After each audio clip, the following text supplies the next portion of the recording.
I recently completed a mural on this ceiling, which measures about 33 feet long by 16.5 feet wide. This was my initial sketch that the interior designer wanted to work with.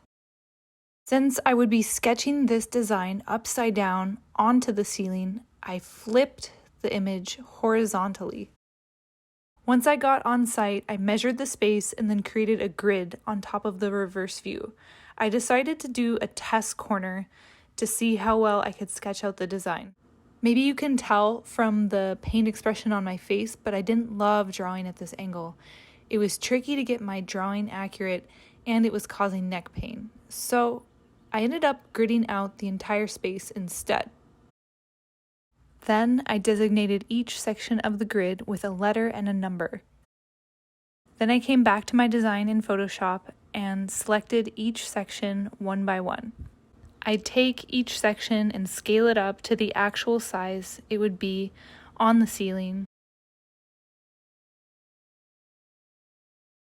And then I'd print out each piece on computer-sized paper, tape those papers together, and then fix them inside each section of the grid on the ceiling. Here's a couple of views.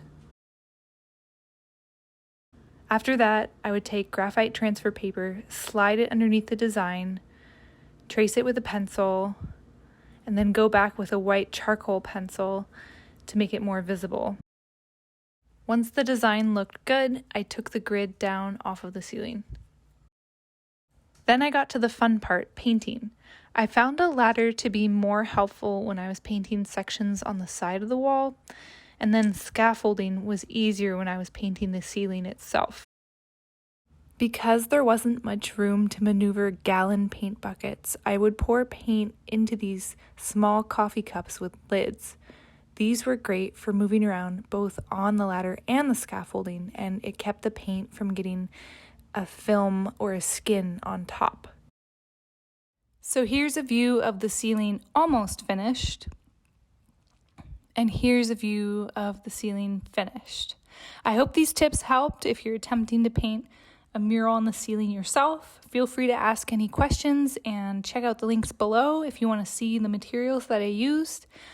Take care and happy painting!